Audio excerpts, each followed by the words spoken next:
하나님 말씀 봅니다. 신약 에베소서 2장 8절로 10절 말씀입니다. 신약 성경 310페이지입니다. 에베소서 2장 8절로 10절 말씀, 우리 한 목소리로 함께 합독하겠습니다. 너희는 그 은혜에 의하여 믿음으로 말미암아 구원을 받았으니 이것은 너희에게서 난 것이 아니요 하나님의 선물이라. 행위에서 난 것이 아니니 이는 누구든지 자랑하지 못하게 함이라. 우리는 그가 만드신 바라 그리스도 예수 안에서 선한 일을 위하여 지으심을 받은 자니 이 일은 하나님이 전에 예비하사 우리로 그 가운데서 행하게 하려 하심이니라. 아멘. 인사는 짧을수록 좋습니다. 자, 이렇게 한번 인사하세요. 내가 태어나서 가장 잘한 일은 예수 믿고 구원받은 것이고 내게 있어 가장 행복한 시간은 예배드리는 이 시간이다. 시작.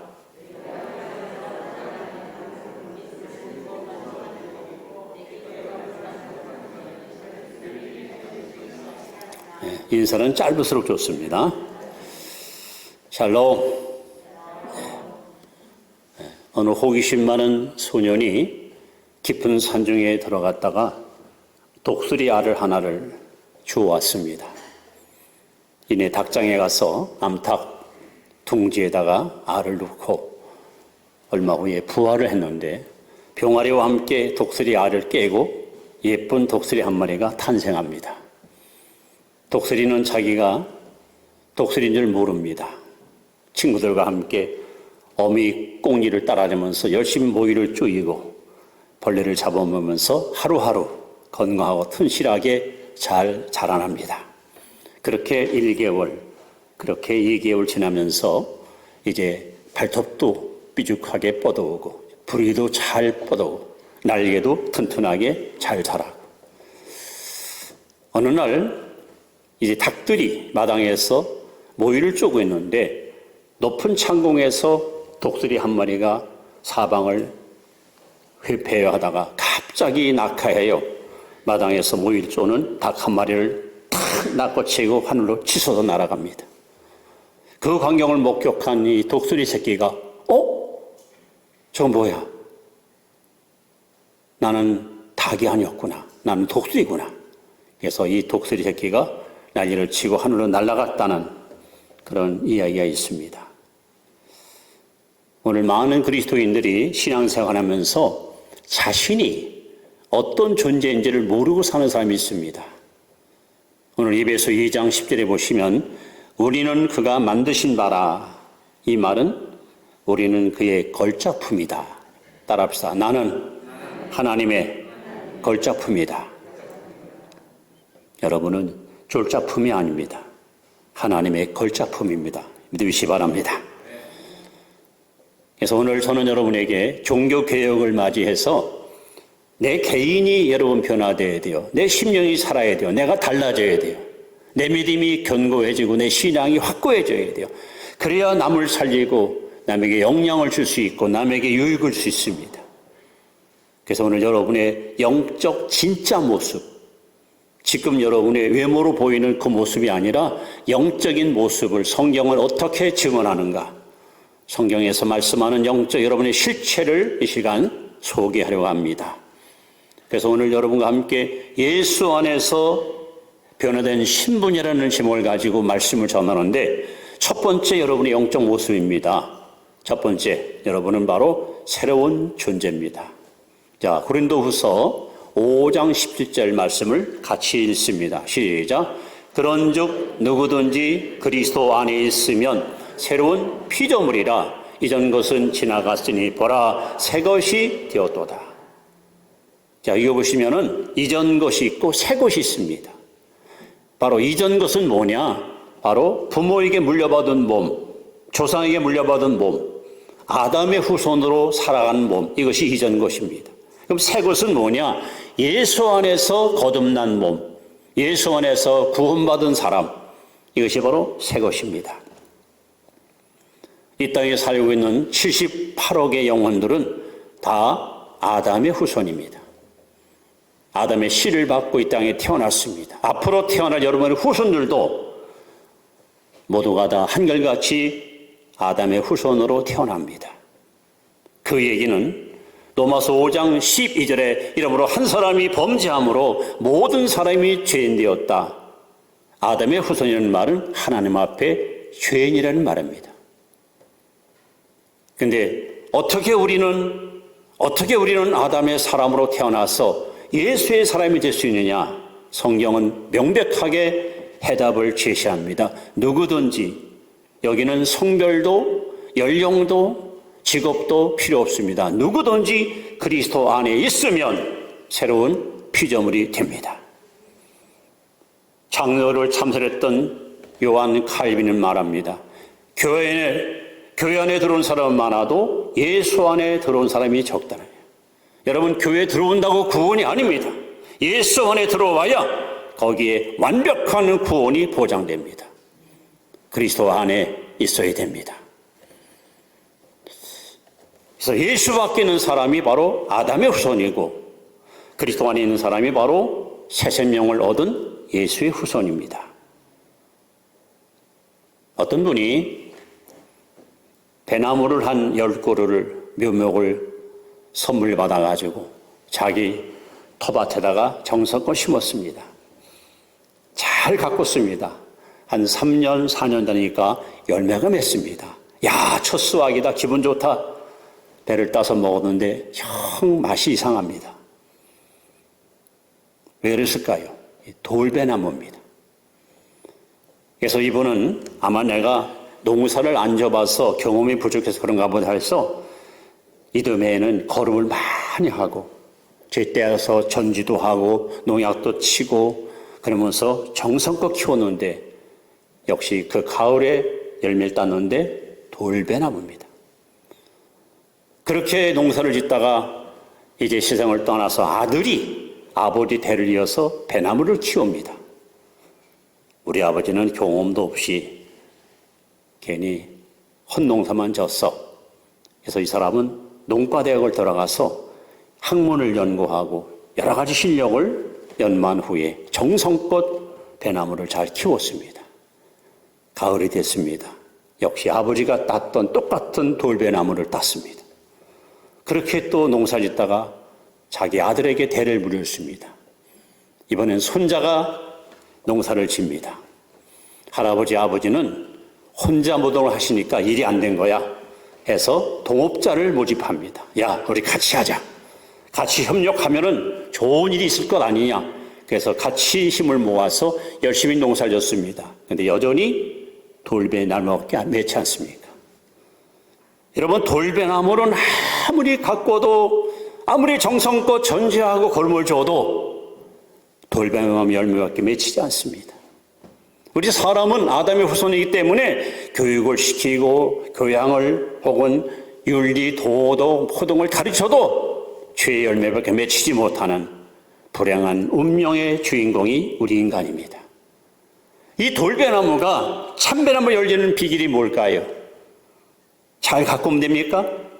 여러분, 자녀들 잘 키우면 훌륭한 죄를 짓지 않고 깨끗한 인간으로 여러분 성장합니까? 안 됩니다. 돌배나무는 아무리 가꿔도 돌배 열매밖에 맺히지 않습니다. 결국 이 돌배나무가 참배나무 열리는 비결은 딱 하나밖에 없습니다. 참배나무와 접을 붙이는 거예요. 접을 붙이면 거기서 참배나무 열매가 맺힙니다. 이 사건을 사도 바울은 갈라디아서 2장 20절에 내가 그리스도와 함께 십자가에 못 박혔나니 그런들 이제는 내가 사는 것이 아니요 따라합시다. 오직 내 안에 예수께서 사는 것이라.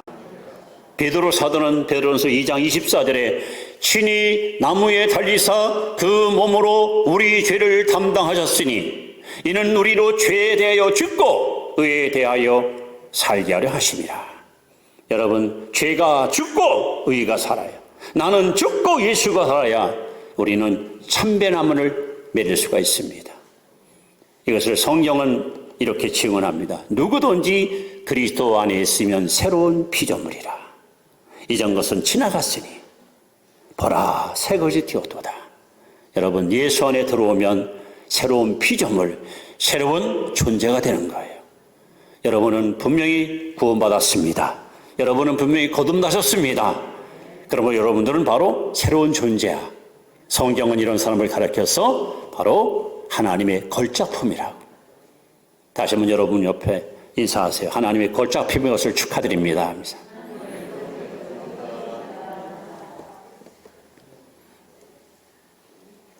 그래서 이 땅에 돌베르마 같은 인생들이 참배 열매 맺으려면 십자가와 부활로 우리의 죄를 구속하시고 우리를 의롭게 하신 예수 그리스도를 구주로 영접하고 그분과 함께 연합할 때에 이 사람을 통해서 참배나 열매가 맺게 될 것을 믿으시기 바랍니다. 자, 두 번째는 예수 안에서 변화된 신분이 있습니다. 그것은 바로 요한복음 1장 12절 말씀입니다. 자, 한번 이 말씀을 같이 한번 더 보겠습니다. 자, 시작. 영접하는 자, 곧 그 이름을 믿는 자들에게는 하나님의 자녀가 되는 권세를 주었으니. 자, 요한복음 1장 12절에 여러분과 저는 바로 새로운 신분, 새로운 주의. 우리가 구원받게 되는 안타깝게도 에베소 2장 1절로 3절에 보시면 우리의 영적 모습이 세 가지로 표현되고 있습니다. 첫째는 허물과 죄로 죽은 너희. 둘째는 공중의 권세잡은 원수마귀를 따르던 너희. 셋째는 본질상 하나님 앞에 진노받을 수밖에 없는 진노의 사람. 이것이 거듭나기 전에 우리의 모습입니다. 그런 우리가 어떻게 어떻게 하나님의 자녀가 됩니까? 오늘 요한복음 1장 12절에 분명히 말씀합니다. 예수님을 나의 주, 나의 하나님, 나의 구원자로 영접할 때 여러분은 하나님의 자녀가 되는 것입니다. 왜 그럴까요? 베드로전서 1장 23절에 보시면 너희가 거듭난 것이 썩을 씨로 된 것이 아니요 썩지 아니할 씨로 나니 이는 하나님의 살아있는 말씀으로 되었느니라. 여러분, 하나님 말씀은 씨입니다. 씨. 이 생명의 씨가 우리 마음밭에 떨어지면 반드시 이 씨는 여러분을 변화시킵니다. 마치 왕의 씨를 받으면 왕자가 되고 공주되듯이 하나님의 씨인 말씀을 받으면 하나님의 자녀가 되는 것입니다. 옛날 제정 노시아 시대에 아에반이라는 왕이 있었습니다. 아주 훌륭한 임금입니다. 어느 날 저녁 늦게 민정 시찰을 나갑니다. 허름한 옷차림을 하고 밖으로 나아가서 평민들이 어찌 사는가 시찰을 하는 겁니다. 저녁이기 때문에 배가 고파서 좀 부잣집 대문을 두드립니다. 지나가는 과객입니다. 밥 한 끼 좀 주십시오. 했더니 그 집 하녀가 차수물을 확 뿌리면서 이 재수없어 당장 꺼져. 그말 문전박대를 당합니다. 허허, 참 미심이 야박하구나. 또 다른 집 가서 문을 두드렸습니다. 여전히 그곳에도 문전박대를 당했습니다. 배도 고프고 피곤도 하고 어디서 하룻밤 자고 갈까 찾다가 어느 농가 허름한 집이 눈에 띄어서 그 집을 찾아 들어갔습니다. 지나가는 과객입니다. 저녁도 못 먹고 하룻밤 좀 여기서 잘 수 없습니까? 했더니 늙은 한 분이 나와서 허허, 세상에 나보다 불쌍한 사람이 여기 있다니 어서 들어오시오. 들어갔더니 젊은 새댁이 태어난 지 한 3개월 된 아이 젖을 물리고 있습니다. 사정을 보니까 할아버지하고 즉 시아버지하고 며느리랑 아기랑 셋이 살아요. 아들은 군에 가서 전쟁을 치르다가 세상을 떠났답니다. 그래 할아버지가 북에 가서 열심히 빵을 구워서 이분에게 정성껏 대접을 하고 자기 누워 놔둔 그 침대를 손님에게 제공하고 자기는 바닥에서 잠을 청합니다. 하룻밤이 지났지요. 아침 일찍이 눈을 떴더니 손님은 온다는 데 없고 밖에서 말자국 소리가 나면서 문을 여시오 하는 우렁찬 함성이 들립니다. 깜짝 놀라 밖에 나가봤더니 병사들이 왔는데 세상에 마차에 탄 분이 바로 이 나라 왕이었습니다. 노인장, 날 알아보시겠소? 폐하, 용서하시옵소서. 피한 줄 몰랐습니다. 아니요. 내 어젯밤에 저녁을 잘 먹었고 참 편안한 잠을 이곳에서 잤습니다. 행복한 밤이었지요. 그래서 이분은 그 당시까지 후손이 없어가지고 아버지 없는 그 아들을 자기 양자를 삼아서 러시아의 왕으로 임명을 합니다. 성도 여러분, 우리는 죄의 종이었습니다. 아담의 후손으로 태어나서 죄 가운데 살다가 죄값으로 영원한 심판과 멸망을 피할 수 없는 저주의 사람들이었습니다. 그런데 예수님만 영접하면, 예수님만 여러분이 마음에 모셔드리면 보시는 그 순간 하나님의 자녀로, 하나님의 자녀의 권세를 얻는 존재로 우리는 변화받습니다.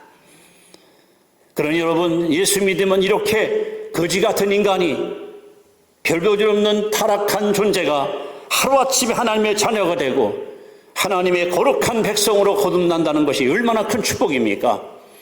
여러분들은 시시한 존재가 아닙니다. 하나님의 자녀입니다. 여러분 옆에 분에게 하나님의 자녀 되심을 축하드립니다. 인사하시 바랍니다.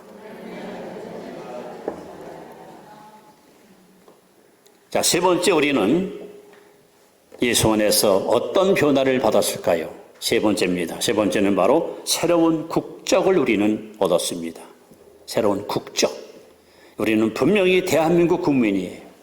그러나 동시에 영적으로는 천국의 시민권을 갖습니다. 자, 빌립보서 3장 20절 말씀을 같이 한번 봅니다. 시작. 그러나 우리의 시민권은 하늘에 있는지라 거기로부터 구원하는 자 곧 주 예수 그리스도를 기다리니. 여러분, 우리의 시민권 어디 있습니까? 여러분, 대한민국 국민인 거 맞습니까? 동시에 우리는 하늘의 시민권자입니다. 바울이가 왜 이 말을 여기 기록했을까요? 2000년 전 로마가 세상을 지배할 때 로마 시민권이 있으면요, 엄청난 특권을 누릴 수 있어요. 로마 시민권은 아무나 여러분 갖지 못합니다. 네 가지 조건이 필요합니다. 첫 번째는 부모님이 로마 시민일 경우에 자식은 자동으로 로마 시민권을 취득할 수가 있습니다. 둘째로 엄청난 거금, 엄청난 금액을 들여서 돈 주고 사는 거예요. 아마 어마어마한 대가를 지불하고 사는 겁니다. 보통 사람들은 시민권을 살 만한 염두가 나지 않겠죠. 셋째는 국가에 큰 공을 세울 때에 황제가 이 사람의 수고를 인정해서 시민권자로 임명할 때 시민권을 취득할 수가 있습니다.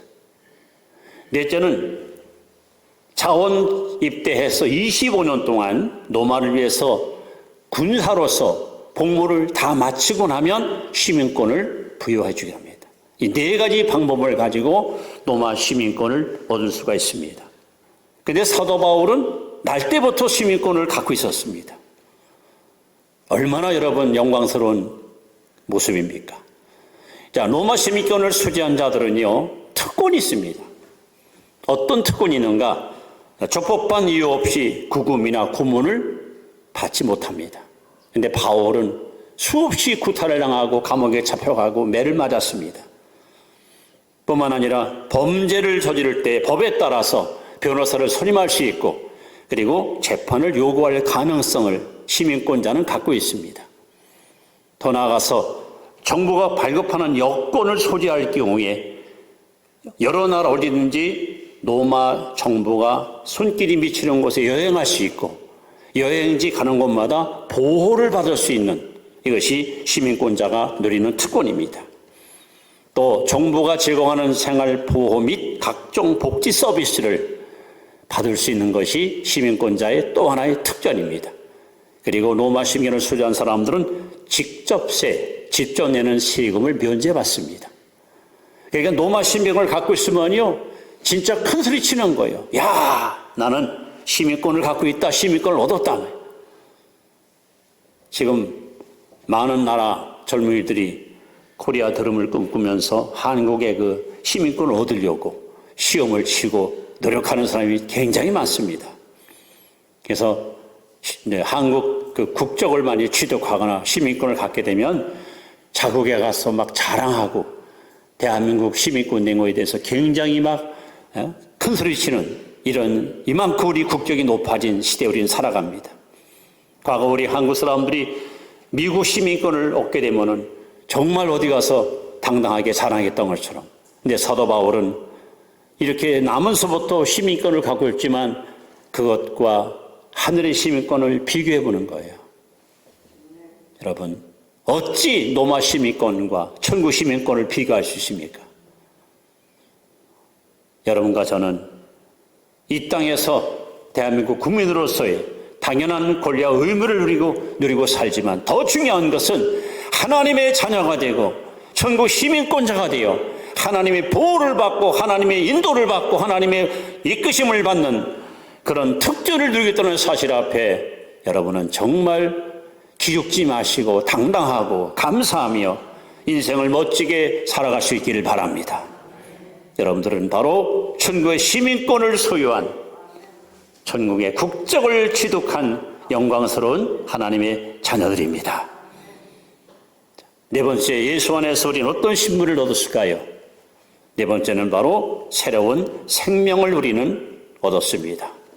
요한일서 5장 12절 말씀을 함께 읽습니다. 시작. 아들이 있는 자에게는 생명이 있고 하나님의 아들이 없는 자에게는 생명이 없느니라. 이 세상에 아까 말씀했지만 78억 많은 사람이 이 땅에 살고 있습니다. 하나님이 바라볼 때에 두 종류밖에 없어요. 예수가 그 속에 있는 사람, 다시 말하면 생명을 얻은 자가 있고 그 속에 예수가 없이 생명 없는 자가 있어요. 사도 바울은 고린도후서 13장 5절에 굉장히 의미심장하게 이렇게 질문을 우리에게 던집니다. 너희가 믿음이 있는가? 너희 자신을 시험하고 확증하라. 예수 그리스도께서 너희 안에 거하시는 줄을 알지 못하느뇨. 그렇지 않으면 너희는 버리운 자니라. 똑같은 질문을 여러분 앞에 제가 하겠습니다. 여러분 안에 예수 있습니까? 지금 여러분 안에 예수님 계십니까? 만약에 여러분 속에 예수가 없다면 여러분은 버리운 자입니다. 쓸모없는 자입니다. 하나님과 아무 상관이 없는 거예요.